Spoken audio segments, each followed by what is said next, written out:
예수 소망교회 새벽 예배 말씀입니다. 히브리서 7장 16절에서 19절 영원히 살아계신 대제사장 한 절씩 교독하겠습니다. 그는 육신에 속한 한 계명의 법을 따르지 아니하고 오직 불멸의 생명의 능력을 따라 되었으니 증언하기를 내가 영원히 멜기세덱의 반차를 따르는 제사장이라 하였도다. 전에 있던 계명은 연약하고 무익함으로 패하고 율법은 아무것도 온전하게 못할지라 이에 더 좋은 소망이 생기니 이것으로 우리가 하나님께 가까이 가느니라. 오늘 요절은 19절에 더 좋은 소망이 무엇인지 더 좋은 소망으로 하나님께 가까이 나가게 되었다. 그 말씀입니다. 여기서 16절에 보면은 이제 예수님께서는 모세의 율법에 의거한 혈통의 그 자격을 따라 제사장이 된 것이 아니라는 거예요. 육신에 속한 계명의 법을 따르지 아니했다. 16절의 말씀은 여기서 육신에 속한 계명은 바로 모세의 율법을 얘기하고 있는 거거든요. 모세의 율법에는 이제 제사장이 되려면은 어떠한 자격과 조건을 갖춰야 된다 이게 있었어요. 그 구약 시대 때 그 제사장이 되는 조건은 이제 아론 계열, 그러니까 아론 레위 지파의 아론의 자손들이 제사장이 되어야 되거든요. 그래서 출애굽기 28장에 보니까 너는 이스라엘 자손 중 내 형과 그의 아들들, 곧 아론과 아론의 아들들 나답과 아비후와 엘르아살과 이다말을 그와 함께 내게로 나오게 하여 나를 섬기는 제사장 직분을 행하게 하되. 아론 계열만 됐죠. 아무나 못했어요. 그리고 또 중요한 건 레위지 이 제사장들은 신체적인 또 조건이 필요했거든요. 그래서 레위기 21장 17절에 읽어보면 또 이렇게 되어 있어요.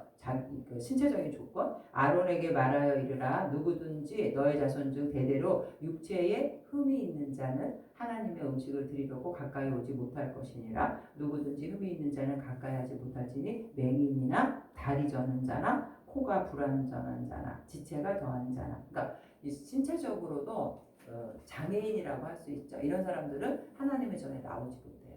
그래서 그 예수님께서 그렇게 지나다니다가 병든 자, 맹인 뭐 이렇게 사람들을 고쳐줄 때 제자들이 주님 저 사람들은 어떠한 저주를 받았습니까? 그러니까 육체적으로 어떤 결함이 있다라는 거를 그 구약 시대 때는 하나님께 저주를 받아서 그렇게 됐다라는 게 이렇게 보면 이 제사장이 되는 조건도 벌써 이렇게 규정에 나와 있잖아요.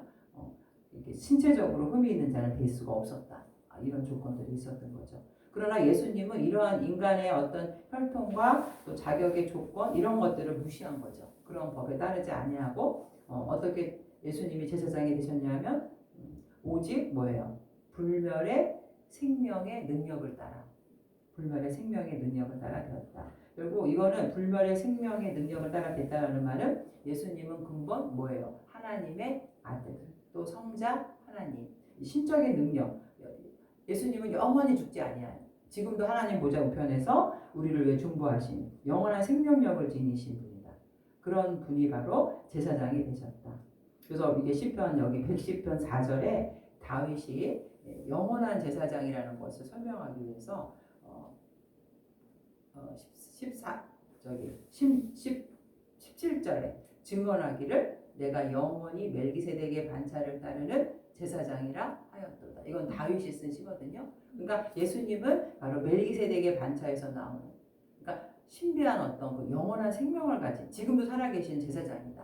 다윗이 이렇게 그러니까 예언을 한 거죠. 이 구약에 다윗의 입을 빌어서 하나님이 예수 그리스도는 멜기세덱의 반차를 따라서 오는 인간의 혈통과 어떤 신체적인 자격이나 조건 이런 율법에 따라 오신 분이 아니라 예수님은 하나님이 보내신 하나님의 아들이다. 그 대제사장의 자격을 말하고 있는 거죠.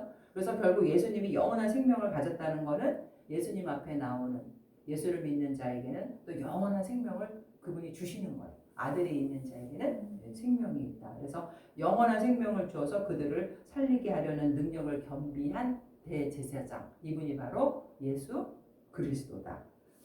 여기서는 이제 그 영원한 생명을 가지신 분. 그러니까 이제 은혜의 법을 구약의 그 율법, 정죄하고 판단하고 죄를 깨닫게 하는 그 율법이 아니라 이제 은혜의 법을 주셨다는 거예요. 구약의 옛 약속, 옛 계명의 새 언약. 예수님이 와서 말씀하시는 그 복음. 누구든지 율법을 지키고, 물론 율법이 이제 도덕법과 의식법이 있어요. 도덕법은 하나님을 사랑하고 이웃을 사랑하고 이런 이웃에 대한 사랑이 도덕법이죠, 윤리적으로. 의식법이라는 건 자격 조건, 자격에 대한 규정, 이것이 이제 폐해졌다는 거죠. 예수님이 선지자로 제사장으로 오셨다는 거죠. 그래서 오직 예수 그리스도만이 인간을 구원해 줄 수 있는 구원자, 영생을 제공할 자를 강조하고 있는 거예요. 로마서 8장 1절과 2절에도 그러므로 이제 그리스도 예수 안에 있는 자에게는 결코 정죄함이 없나니 이는 그리스도 예수 안에 있는 생명의 성령의 법이 죄와 사망의 법에서 너를 해방하였으니. 예. 그래서 요한복음 3장 16절 우리가 외우는 유명한 구절이죠. 하나님이 세상을 이처럼 사랑하 독생자를 주셨습니다. 그를 믿는 자는 영원히 멸망하지 않고 영생을 얻게 하려 한다. 예수님이 영원한 생명의 불멸의 능력을 가지고 있는 분이기 때문에 예수께 나오는 자에게 그 생명을 주실 수 있는 대제사장이에요. 그러나 여기서 아론 계열의 이런 인간 제사장들은 영원한 생명을 줄 수가 없어요. 그 아론의 자손조차도 죽잖아요. 그래서 영원한 생명을 주시는 분은 바로 예수 그리스도 멜기세덱의 반차를 따라오신 제사장이다. 그다음에 이제 18절에는 전에 있던 계명은 연약하고 무익함으로 폐하고. 전에 있던 계명이 뭐예요? 구약의 율법이에요. 제사장들은 이러한 조건에서 이렇게 와야 된다. 이런 것들, 그런 계명, 제사장에 관한 계명이 연약하다. 이 연약하다는 거는 이 율법이 인간의 죄를 사하지 못해요. 율법은 그냥 인간의 죄를 깨닫게 하는 거죠. 그래서 죄를 완전히 속량하지 못해서 연약하다고 얘기하고 있고, 무익했다. 결국 이 무익하다는 것은 이 제사장들이 계속 동물을 잡아서 희생제사를 드리면서 계속 그걸 행해야 되잖아요. 끝은 단번에 끝나지 않고. 그러나 예수님은 자기 자신을 화목제물로 하나님께 드렸기 때문에 모든 인류의 죄를 단번에 속하셨죠. 구속에 단번에 그걸 제사를 성취하셨기 때문에 이제 레위 계열의 이 맨날 날마다 드리는 이 희생제사가 제도가 필요하지 않게 됐다. 무익하게 됐다. 무익하다, 폐하다. 그러니까 이제는 그것이 필요하지 않게 되었다. 하나님께서 그 제사를 무효화시켰다는 거예요. 왜? 예수님이 제물이 되셔서 이제 예수를 믿기만 하면 죄가 속해지는데 굳이 동물을 잡아서 동물에다가 그 죄를 인간의 죄를 안수하고 동물을 살해하는 일이 필요 없게 됐다는 거예요. 연약하고 무익함으로 폐하여졌다. 결국 하나님의 구원의 계획과 섭리는 이제 그 율법으로는 그 일시적인 효력을 줬지만 결국 예수님을 통한 복음은 단번에 예수님께서 자신의 희생을 몸을 들여서 그걸 이루셨기 때문에 단번에 이제 그 구원을 이루어 주신 거예요. 그래서 그 옛날 제도는 필요가 없는 거죠. 새로운 제사장 이제 직이 예수 그리스도가 그 사역을 감당하기 때문에 전에 있던 제사장에 대한 그런 계명과 율법은 이제 무익하고 하나님께서 무효화시켰다. 왜? 인간의 죄를 온전히 속할 수 있는 제사가 아니었기 때문에 오직 영원한 인간의 죄를 깨끗 사해줄 수 있는 영원한 대제사장이신 그리스도가 등장하잖아요. 신약에. 그래서 구약의 제사증에 관한 율법은 폐기하는 결과를 이제 낳았다는 것을 여기서 설명하고 있는 거죠. 19절에 율법은 아무것도 온전하게 못할지라. 율법은 아무것도 온전하게 못한다는 말이 뭐예요? 죄를 사할 수 없다는 거예요. 깨닫게 하는 거죠. 그러니까 정죄의 법이죠. 뭐 하지 말라, 부모를 공경하라. 그렇지 않을 때는 어떻게 해요? 눈에는 눈, 이에는 이, 반드시 그 대가가 있잖아요. 근데 이제 은혜의 법이 와서 예수를 믿음으로 우리가 죄사함을 받고 믿음으로 그 법을 지키는 거예요. 성령께서 우리를 법을 지킬 수 있도록 도와주시는 거죠. 내 인간의 의로는 할 수가 없는 거예요. 그래서 이에 더 좋은 소망이 생기니 이것으로 우리가 하나님께 가까이 나아가는 거예요. 더 좋은 소망, 새 언약, 예수님의 복음, 예수님이 자신이 희생되셔서 하나님과의 우리와의 관계, 원수된 관계를 화목하게 한 것, 이게 더 좋은 소망이죠. 그 소망 때문에 우리가 하나님께로 나아갈 수 있게 된 거죠. 율법은 로마서 3장 20절처럼 율법의 행위로 그의 앞에 의롭다 하심을 얻을 육체가 없나니 율법으로는 죄를 깨달음이라. 그러나 더 좋은 소망, 그리스도께서 인간의 죄를 사하기 위해서 그 대속의 사역을 성취하셨기 때문에 우리가 그를 믿는 자는 이제 다 영원한 생명을 얻고 하나님께로 나아갈 수 있는 길을 열어놓으신 거죠. 그래서 로마서 5장 10절에 곧 우리가 원수 되었을 때에 그의 아들의 죽으심으로 말미암아 하나님과 화목하게 되었은즉 화목하게 된 자로서는 더욱 그의 살아나심으로 말미암아 구원을 받을 것이다. 하나님과 인간과의 관계에 화목 제물이 되신 그 예수 그리스도가 바로 더 좋은 소망이 된 거죠. 예수만이 우리의 소망이 된 거죠. 그래서 예수님의 대속의 공로를 믿는 자마다 하나님께로 나아갈 수 있는 길이 열렸다는 거. 예수님이 십자가에 돌아가실 때 구약의 그 성소에 지성소 앞에 쳐 있던 뭐가 찢어졌어요? 휘장이 찢어졌죠. 예수의 몸이라고도 할 수 있는 예수의 몸이 찢어짐으로 인해서 이제 죄사함을 우리가 받게 되었다는 거죠.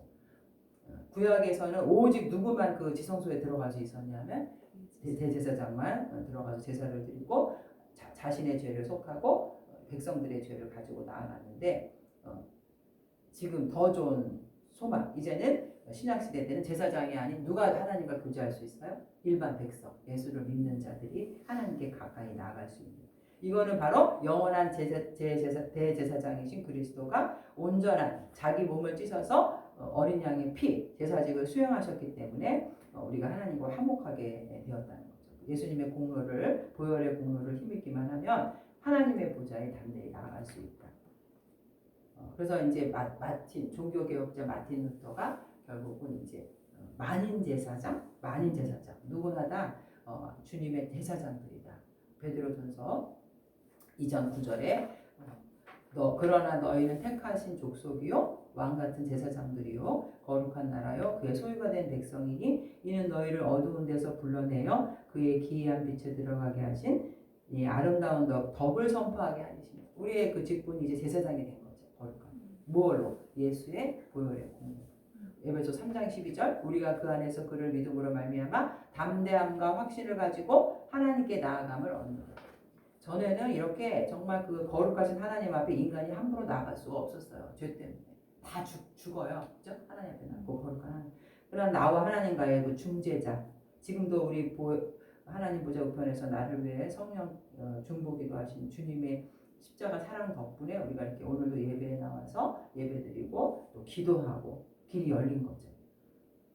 결국 여기서 말하는 구약의 그 19절에 18절에 전에 있던 계명은 연약하고 무익하고 함으로 폐하고, 이제는 이 전에 있던 이 구약의 율법이 폐하여지고 사람이 만들어 놓은 어떤 그 제정한 이런 것들이 폐하여지는 것처럼 누가복음 21장 33절에 천지는 없어지겠으나 내 말은 없어지지 않는, 이 세상의 제도와 이런 것들은 다 나중에 폐하여져요. 세상 것들. 예수님이 재림하시고 부활 이제 승천하셔서 다시 오실 때는 저 천지는 다 없어지는 거잖아요. 그러니까 우리가 이 땅에 살면서 정말 눈에 보이는 이 세상적인 것에 마음을 빼앗기면 안 되는 거죠. 영원한 정말 하나님의 그 영생을 찾아서 그 소망을 가지고 우리가 살아가야 한다는 거죠. 그래서 우리가 고린도후서 4장 18절에도 우리가 주목하는 것은 보이는 것이 아니요 보이지 않는 것이니 보이는 것은 잠깐요 보이지 않는 것은 영원하다. 세상을 향해서 세상 것이 정말 전부가 된다면은 우리의 인생이 얼마나 허무하겠어요. 그래서 그 짐 엘리엇이라는 그 선교사가 29살에 와카오 그 야만 원시인들 복음을 전하러 갔다가 결국 그들이 창에 찔려서 죽잖아요. 그런데 그 사람이 권총도 가지고 갔었는데 결국 주머니에서 그 권총을 쏘지 않았어요. 왜? 그냥 쏴버리면은 복음이 전도가 안 되는 거죠. 이 사람들은 무지하기 때문에 그런 거니까. 그래서 거기 그 3명의 청년들이 그 미전도 종족을 복음 그 선교하러 갔다 다 죽어요. 창에 찔려서. 그러니까 미국 그 헤럴드 뭐 신문사에서 참 미련하고 어리석다. 어떻게 이렇게 전도를 이런 식으로 하느냐. 이렇게 신문에 나니까 그 부인이 영원한 것을 위해서 영원하지 않는 것을 포기하는 것은 바보짓이 아니다. 이렇게 부인이. 그래서 나중에 그 부인들이 다시 가거든요. 다시 복음을 전해요. 그래서 그 추장들 속에서 이제 목사가 나와요. 그러니까 그 사람들이, 그러니까 이 복음을 전하는 건 그 눈에 보이는 그때는 일어나지 않아도 하나님께서 그 씨를 뿌리면 반드시 열매가 맺히는 거죠. 그리고 그 사람들은 그 영원한 영생의 소망이 있다는 것에 부활의 소망을 가지고 있었기 때문에 자신의 육신의 생명을 바쳐서 복음을 전하게 된 거죠.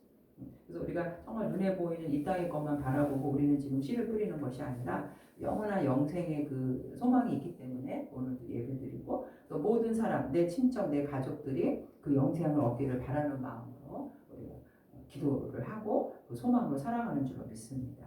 우리 모두는 이 땅에 눈에 보이는 것에 우리가 마음이 흔들리는 것이 아니라 이렇게 영원한 제사장이 되시고 생명을 주시는 주님을 바라보면서 오늘 하루도 기쁨으로 살아가는 저와 여러분 되시기를 주님의 이름으로 축원드립니다. 아멘. 사랑의 하나님, 오늘도 우리가 영원한 생명을 우리에게 주시려고 십자가에서 자신의 몸을 들여 희생하신 예수님의 대제사장 직분에 대해서 우리가 배웠습니다. 정말 우리 주님만이 우리에게 영원한 생명을 주실 수 있는 분이고 지금도 살아서 성령께서 함께 하시는 분인 줄로 믿습니다.